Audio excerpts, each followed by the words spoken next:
Au fil des siècles, nos ancêtres ont créé des objets et des structures qui, au fil du temps, ont été abandonnés. Aujourd'hui, en redécouvrant ces éléments, nous essayons de reconstituer comment ils vivaient, pensaient et se rapportaient à leur environnement. Bien qu'elles n'aient souvent pas laissé d'instructions claires, les découvertes archéologiques nous permettent de mieux comprendre leur monde. Numéro 1. Dans le nord de la bande de Gaza, des archéologues ont découvert une découverte surprenante, un ancien sarcophage de l'époque romaine, entièrement en plomb, qui est resté enterré pendant plus de 2000 ans. La découverte a eu lieu dans un cimetière romain qui a été trouvé accidentellement lors de la construction d'un projet de logement financé par l'Égypte. Depuis lors, le site a fait l'objet d'intenses recherches archéologiques, menées par des experts locaux et internationaux. À ce jour, environ 90 tombes ont été identifiées, à la fois individuelles et collectives, démontrant l'importance du site en tant qu'espace funéraire dans l'Antiquité. Le sarcophage, qui n'a pas encore été ouvert, aurait appartenu à un personnage de haut rang. Il a été soigneusement stocké dans une boîte en bois pour sa protection, et devrait être examiné en détail par des spécialistes des métaux anciens dans les mois à venir. Des objets tels que des récipients en céramique et d'autres éléments typiques de l'époque romaine ont été trouvés à côté, ce qui contribue à confirmer leur ancienneté. Cette découverte n'est pas seulement importante pour l'objet lui-même, mais aussi parce qu'elle renforce la pertinence historique de Gaza en tant que point clé sur les routes commerciales méditerranéennes, reliant des civilisations telles que les Égyptiens, les Grecs, les Romains et plus tard, les croisés. Numéro 2. Au cœur de la péninsule du Yucatan au Mexique se trouve Oxkintoc, une ancienne ville maya qui a révélé un nouveau trésor du passé. Des archéologues de l'Institut national d'anthropologie et d'histoire ont mis au jour une statue de calcaire grandeur nature, représentant une figure humaine sans tête. Cette sculpture, d'environ 1,65 m de haut, a été soigneusement sculptée il y a des siècles et a été étonnamment bien conservée. Les experts pensent que la figure pourrait représenter un personnage important de la culture maya, peut-être lié à des rituels symboliques ou cérémoniels. Il a été surnommé Yamk par l'équipe de recherche, et sa forme énigmatique a suscité un grand intérêt parmi les chercheurs. Oxkintoc était un centre urbain important entre les périodes préclassiques et post-classiques. Au fil du temps, des systèmes architecturaux complexes, une écriture hiéroglyphique et une iconographie sophistiquée s'y sont développés. La découverte de cette statue nous permet d'en apprendre davantage sur les représentations sociales et religieuses de l'époque, et ajoute une pièce de plus au puzzle de l'histoire maya. Bien qu'Oxkintoc ait été abandonné vers l'an 1500, les raisons de son déclin ne sont toujours pas connues avec certitude, ce qui en fait un lieu plein de questions sans réponse et d'opportunités de recherche. Numéro 3. Une équipe de chercheurs, dirigée par l'archéologue Ivan Prache, a découvert un site archéologique impressionnant dans la réserve écologique de Bancu, au sud de Campeche, au Mexique. Cet endroit, appelé Cotu, qui signifie « colonne de pierre » en maya yucatèque, contient de nombreuses colonnes de pierre cylindriques. La découverte fait partie du projet « Élargir le panorama archéologique des basses terres centrales mayas », approuvé par l'Institut national d'anthropologie et d'histoire. L'objectif du projet est d'explorer un vaste territoire de 3000 km² de jungle peu connu de l'archéologie. La recherche se concentre sur le nord-ouest de la municipalité de Calakmul, où des images aériennes suggèrent la présence de vestiges archéologiques. En mars 2023, un balayage laser a été effectué qui a révélé de nombreuses structures préhispaniques, qui ont ensuite été confirmées sur le terrain. L'une des surprises a été le noyau monumental d'Autun, qui s'étend sur plus de 50 hectares et possède de grands bâtiments, dont des pyramides de plus de 15 mètres de haut. On pense qu'Autun était un centre régional important pendant la période classique. Les analyses céramiques indiquent que la plupart des objets trouvés datent de la fin de la période classique. Le site est situé à proximité d'autres sites mayas importants et comporte 3 places entourées de bâtiments, ainsi qu'un terrain de balle. Une chaussée qui relie différentes zones du complexe a également été identifiée, mettant en évidence une acropole rectangulaire de 80 mètres de côté et de 10 mètres de haut. Au cours de la classique terminale, Autun a connu des changements importants, tels que l'apparition de sanctuaires dans les cours qui pouvaient refléter les transformations de la société de l'époque. Les chercheurs prévoient de poursuivre l'exploration de Cotu et de ses environs avec des fouilles et l'analyse des matériaux. Ce projet vise non seulement à mieux comprendre l'histoire maya, mais aussi à promouvoir le tourisme culturel et la conservation du patrimoine dans la réserve écologique de Bancu. Numéro 4. En septembre 2021, des archéologues ont trouvé un ensemble ancien d'empreintes de mains et d'empreintes de pas sur le plateau tibétain. Après avoir soigneusement étudié les empreintes, ils ont commencé à soupçonner qu'elles n'avaient pas été accidentellement laissées derrière. Ils envisagent la possibilité qu'il s'agisse de la plus ancienne œuvre d'art du monde, ce qui serait une conclusion étonnante si elle pouvait être prouvée, car les empreintes remontent à l'ère du Pléistocène moyen, il y a environ 225 000 ans. Il y a 5 empreintes de mains et 5 empreintes de pas au total, toutes disposées symétriquement sur un rocher près du village tibétain de Kezan. La roche est une forme molle de calcaire connue sous le nom de travertin, elle a donc probablement été choisie spécifiquement pour ses propriétés. Les empreintes de pas sont courantes dans les premiers enregistrements humains, mais les empreintes de mains sont beaucoup plus rares et beaucoup moins susceptibles d'avoir été faites accidentellement. D'après la taille des empreintes de pas, elles ont probablement été faites par des enfants. Faut-il voir cela comme des enfants qui jouent sur des rochers ou des jeunes qui expriment leur créativité et font de l'art? Je suppose que c'est une question d'interprétation. Numéro 5. Il y a environ 9000 ans, au début du néolithique, l'humanité a fait un pas décisif, le début de l'agriculture. L'une des découvertes les plus fascinantes de cette époque est la reconstitution faciale d'un ancien fermier trouvé à Argé-Georgiti, en Grèce, qui nous relie de manière unique à ses premiers colons. Cet agriculteur faisait partie d'une migration d'Anatolie, aujourd'hui la Turquie, qui a apporté de nouvelles techniques agricoles en Europe. Non seulement ces pionniers ont introduit la domestication des plantes et des animaux, mais ils ont également changé la façon dont les gens vivaient, établissant des communautés plus permanentes. Cette migration a été essentielle au développement des premières sociétés agraires en Europe. Génétiquement, ces agriculteurs ont laissé une empreinte profonde sur les populations du sud de l'Europe, en particulier dans des régions comme la Grèce, l'Italie et les Balkans, où leur héritage se fait encore sentir aujourd'hui. Grâce aux techniques médico-légales modernes, le visage de l'agriculteur de Georgiti a été recréé, nous donnant un véritable aperçu de ce à quoi ressemblait l'un des pionniers qui ont contribué à changer le cours de l'histoire. C'est un rappel de la façon dont ces premiers agriculteurs ont influencé la génétique et la culture de l'Europe, inaugurant une nouvelle ère pour l'humanité. Numéro 6. Dans le nord-est du Qatar, à un endroit appelé Al-Jaza, une mine de grès abandonnée a été découverte qui cache des centaines de symboles mystérieux. Cet impressionnant site historique abrite près de 900 gravures, censées être des pétroglyphes. Ces pétroglyphes fascinants s'étendent sur une zone de 700 mètres et ont été découverts pour la première fois en 1957. Cependant, on estime qu'ils datent de 300 avenue Jésus-Christ, ce qui en fait un trésor historique de grande importance. Ces gravures mystérieuses prennent diverses formes et nous donnent un aperçu fascinant du passé. Certains d'entre eux sont de simples ovales et les historiens suggèrent qu'ils pourraient représenter les récipients utilisés pour stocker des perles ou même des jeux de société anciens, ce qui nous renseigne sur l'importance de la culture et du divertissement à cette époque. D'autre part, il existe des gravures beaucoup plus complexes représentant des animaux tels que des poissons et des autruches, ce qui nous fait réfléchir sur la faune et la diversité de l'époque.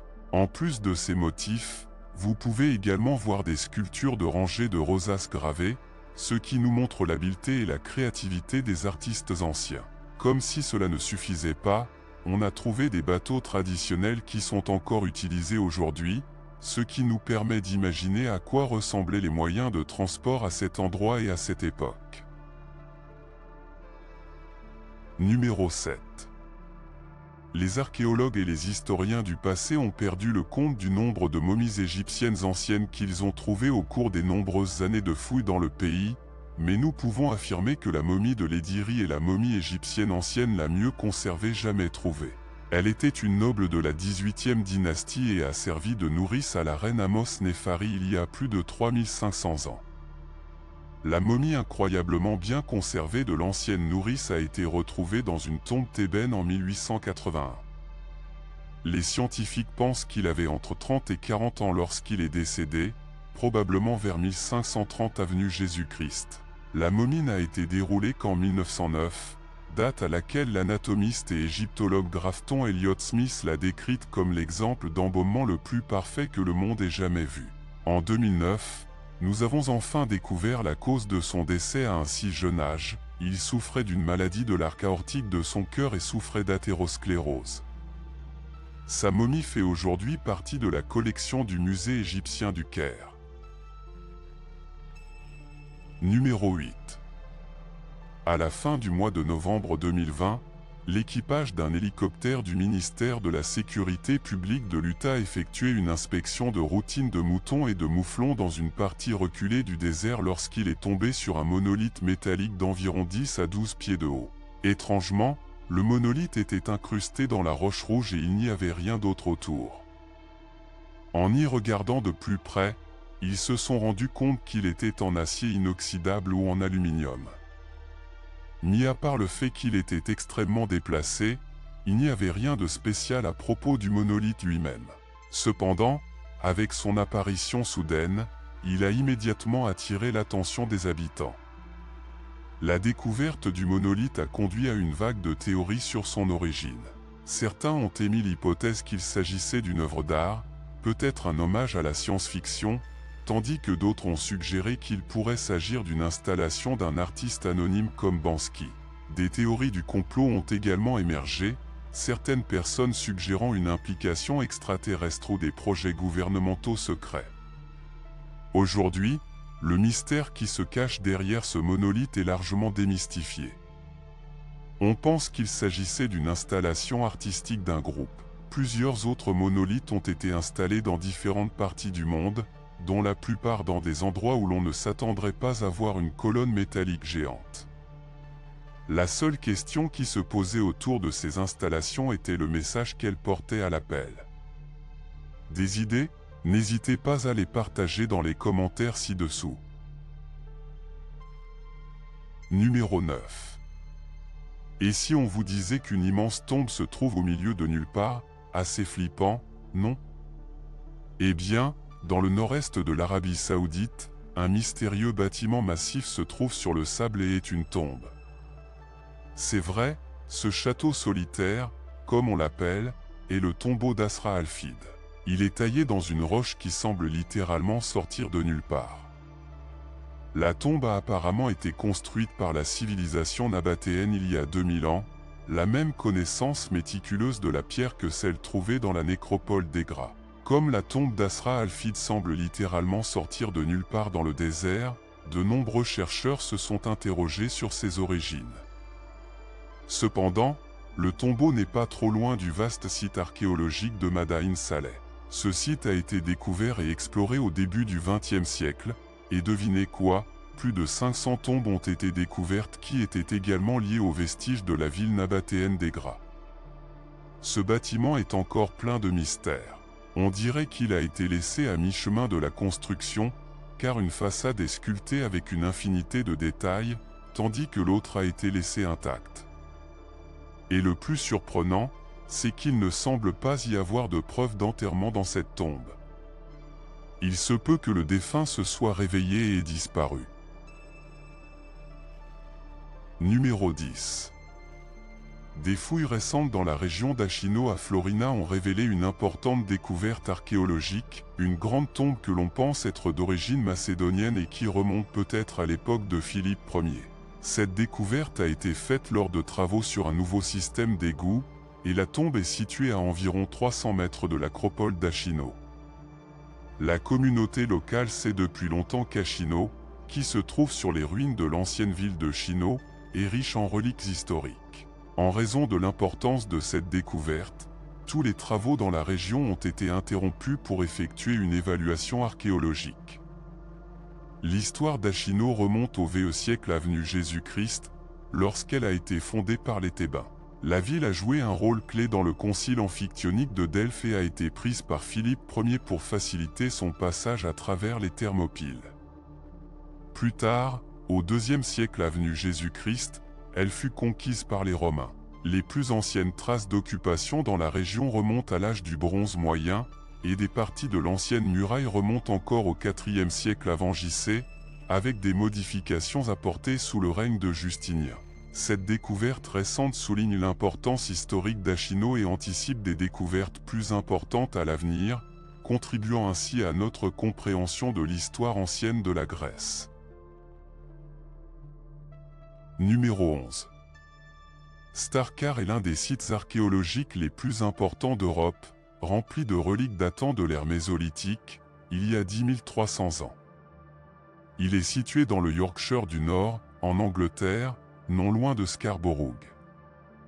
Les premiers à s'y installer l'ont fait peu de temps après la fin de l'ère glaciaire. La Grande-Bretagne était toujours reliée au continent européen par voie terrestre, car le niveau de la mer n'avait pas encore suffisamment augmenté pour séparer l'île. Il est impossible d'énumérer tout ce qui a été trouvé à Starkar sans faire cette vidéo plus d'une heure, mais certaines des découvertes les plus marquantes de ces dernières années comprennent d'anciennes coiffes fabriquées à partir de sabots de cerf rouge et plus de 200 pointes de harpons fabriquées à partir de bois de cerf rouge.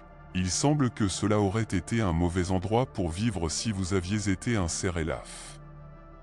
La raison pour laquelle tant d'artefacts ont été si bien conservés ici est qu'ils sont immergés dans l'eau et dans des tourbières saturées d'eau.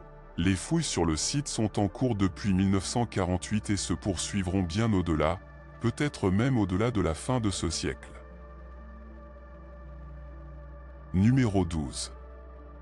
En 2010, Randy Garreau fouillait dans un magasin de bric-à-brac à Fresno, en Californie, lorsqu'il a trouvé une vieille photographie de type ferrotype. C'était l'image d'un groupe d'hommes jouant au croquet. Rien de spécial, n'est-ce pas? Randy l'a acheté pour quelques dollars et a continué son chemin. Cependant, en y regardant de plus près, il s'est rendu compte que l'un des hommes sur la photo ressemblait à Billy the Kid, né Henry McCarthy, alias William Bonnet. Billy the Kid est devenu célèbre pour être un hors-la-loi du Far West américain. Si la photo montrait vraiment le hors-la-loi, sa valeur aurait augmenté de façon exponentielle. Malheureusement, les affirmations de Randy ont d'abord été accueillies avec scepticisme, et la photo n'a pas été facilement vérifiée. Après un processus ardu de recherches approfondies, d'analyse historique et de technologies modernes de reconnaissance faciale, les experts ont finalement confirmé que la photographie était authentique. Il a été pris en 1878 et montrait effectivement Billy the Kid avec des membres de son gang, les Régulateurs, pendant une pause dans leur vie turbulente d'activités illicites. La seule autre photographie confirmée de Billy the Kid, connue sous le nom de Ferrotype UPAM, s'est vendue aux enchères pour 2,3 millions de dollars en 2011. Cela dit, l'investissement de Randy est certainement l'une des meilleures décisions que vous ayez jamais prises. Numéro 13. Vous avez sûrement tous entendu parler de certaines cultures qui pratiquent un rituel connu sous le nom d'enterrement en mer, dans lequel le corps du défunt est déposé dans les profondeurs de l'océan ou placé dans un bateau qui est ensuite laissé pour partir vers l'immensité de la mer, faisant confiance aux dieux pour le guider. Cependant, je veux vous parler d'une découverte très intéressante qui a eu lieu en 1939, alors qu'un archéologue effectuait des fouilles de routine et est tombé sur un navire funéraire entier, rempli de trésors précieux à l'intérieur. Imaginez quelle trouvaille heureuse. Ce navire est connu sous le nom de Century et dès l'instant où il a été découvert, il a suscité la curiosité et l'intérêt des gens qui se demandent quelle signification il a et ce dont on est vraiment témoin ici. Il était évident que quelqu'un d'important avait été enterré à l'intérieur de ce navire, mais il n'était pas clair qui. Malheureusement, Le corps avait déjà disparu lorsque le navire a été redécouvert. Cependant, au fur et à mesure que de plus en plus de preuves étaient examinées et que les résultats étaient étudiés, des théories fascinantes ont émergé sur l'identité de la personne dont il aurait pu s'agir. On suppose qu'il aurait pu s'agir de la chambre funéraire d'un roi, d'un dirigeant puissant respecté par son peuple, ou même d'un membre tout aussi élevé de la société qui a laissé un impact durable sur l'histoire. Numéro 14. Récemment, des scientifiques ont accidentellement créé le nœud le plus serré jamais enregistré. Ce nœud n'a peut-être pas l'air petit, mais c'est uniquement parce qu'il s'agit d'une image agrandie du nœud réel. Cet objet microscopique n'est composé que de 54 atomes et forme un nœud trilobé, une structure complexe qui ressemble à un trèfle à 3 feuilles avec 3 boucles imbriquées et sans extrémité libre. Ce nœud n'est pas seulement minuscule, mais aussi incroyablement serré, établissant une nouvelle norme avec un rapport CR-squelette de 23, dépassant de peu le précédent record de 24. La découverte a eu lieu à l'Académie chinoise des sciences, alors que les chercheurs travaillaient à relier des structures de carbone avec des acétylates d'or. L'une de ces réactions chimiques a produit de manière inattendue une chaîne d'or qui s'est nouée spontanément dans cette structure record. Comment cette découverte nous affecte-t-elle ? Cela a des implications importantes pour notre compréhension des structures moléculaires et de leurs applications dans la nature. Des nœuds similaires se trouvent dans l'ADN, l'ARN et diverses protéines, qui jouent un rôle essentiel dans le maintien de la stabilité et de la fonction. En étudiant ces nœuds moléculaires, les scientifiques peuvent mieux comprendre le fonctionnement de ces systèmes naturels, ce qui pourrait conduire à des progrès dans la science des matériaux et au développement de nouveaux polymères et plastiques. Numéro 15. Le canon à main du Heilongjiang est la plus ancienne arme à feu du monde. Nous savons que vous voudrez plus d'informations que cela, alors plongeons dans les détails. Le canon à main en bronze a été fabriqué au plus tard en 1288, ce qui est en fait la plus ancienne arme à feu connue qui a survécu à ce jour. L'arme a été découverte lors de fouilles archéologiques dans le village de Shenzi, dans la province du Heilongjiang, en Chine, dans les années 1970. Les autres objets en bronze trouvés à côté l'identifient comme un produit de l'époque de la dynastie Jin, du XIIe au XIIIe siècle. Nous savons que des batailles ont eu lieu dans cette région en 1287 et 1288, donc ce revolver a probablement été utilisé dans celle-ci. Histoire Yuan, un texte du XIVe siècle, dit que le commandant Jin Le Ting a conduit un groupe de soldats armés de canons à main en 1288 vers un camp militaire pour réprimer une rébellion contre la dynastie Yuan. Si c'est vrai, c'est le seul de ces canons qui a survécu à ce jour. Les autres ont probablement fondu, à moins bien sûr qu'ils ne soient encore enterrés dans le sol en attendant d'être découverts. Numéro 16. En 2020, un détecteur de métaux a fait une découverte étonnante en Écosse, le trésor Pict, un trésor de l'âge du bronze qui avait été enterré pendant 3000 ans. Cette découverte comprend plus de 500 artefacts, ce qui est en fait l'un des trésors les plus importants trouvés dans le pays. Le trésor Pict a été acquis par le Musée national d'Écosse, qui était chargé de préserver cette collection exceptionnelle pour la nation. Le trésor a été trouvé dans un état remarquable, et sa découverte a révélé de nouvelles informations sur les communautés de l'âge du bronze en Écosse. Parmi les artefacts figurent 2 pendentifs de hochet, les premiers du genre trouvés en Écosse, qui sont plus courants dans des pays tels que le Danemark, l'Allemagne du Nord et la Pologne. Une épée encore dans son fourreau en bois et une variété de petits boutons en bronze ont également été découverts. Non seulement ces objets enrichissent notre connaissance de la vie à cette époque, mais ils mettent également en évidence les liens internationaux de l'Écosse. La découverte a été coordonnée par l'unité des trésors précieux, ce qui a permis de mener à bien un processus de récupération complexe qui impliquait d'extraire le trésor en un seul bloc. Ce bloc a ensuite été scanné à l'aide d'un scanner CT, ce qui a permis aux experts d'analyser son contenu sans l'endommager. Le docteur Matthew Knight, conservateur principal au Musée national d'Écosse, a noté que le trésor Pict offre un aperçu unique des communautés de l'âge du bronze et de leurs interactions avec les autres cultures de l'époque. La collection représente un ensemble complexe de matériaux, dont certains n'ont pas d'équivalent archéologique à travers l'Europe occidentale, ce qui pourrait transformer notre compréhension de la vie dans l'Écosse préhistorique. Numéro 17. Cette découverte accidentelle est définitivement le rêve de tout paléontologue amateur. En 2005, alors qu'il explorait sa propriété près de la formation de Judith River dans le Montana, Shipt est tombé sur un gros os fossilisé sortant de la Terre.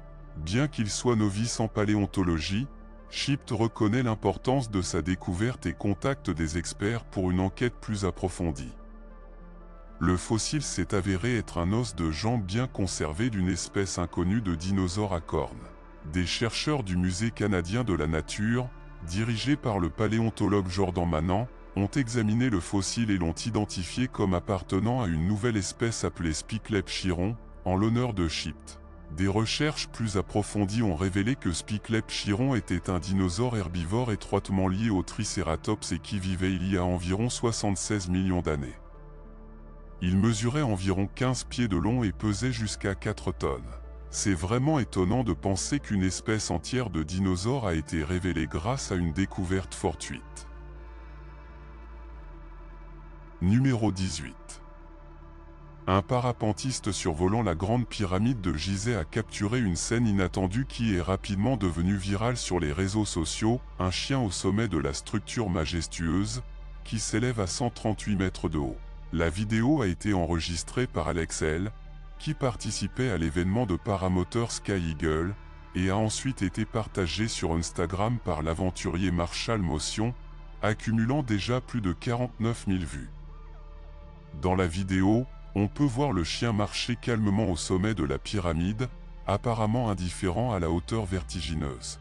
L'animal semble explorer l'espace qui l'entoure, et on le voit même aboyer et chasser les oiseaux depuis l'un des points les plus élevés d'Égypte. Cette observation inhabituelle a laissé les spectateurs stupéfaits, car c'est un mystère de savoir comment le chien a réussi à atteindre le sommet de l'une des 7 merveilles du monde antique, une structure construite il y a plus de 4500 ans. La grande pyramide de Gizeh, la plus haute des 118 pyramides d'Égypte, attire des millions de touristes chaque année. Cependant, l'accès au sommet est strictement interdit en raison de la fragilité de la structure et des risques encourus. Malgré cela, la vidéo du chien a captivé l'imagination des utilisateurs sur plusieurs plateformes de médias sociaux, qui se demandent non seulement comment il est arrivé là, mais aussi comment il a réussi à rester si calme dans un endroit aussi élevé. Cette rencontre inhabituelle a généré une vague de commentaires et de théories, certains suggérant que le chien a peut-être été guidé par quelqu'un, tandis que d'autres y voient un exemple de la nature aventureuse et adaptable des animaux. Ce qui est certain, c'est que ce curieux événement a laissé une marque durable sur ceux qui ont vu la vidéo, ajoutant une couche supplémentaire de mystère à la grande pyramide de Gizeh déjà énigmatique.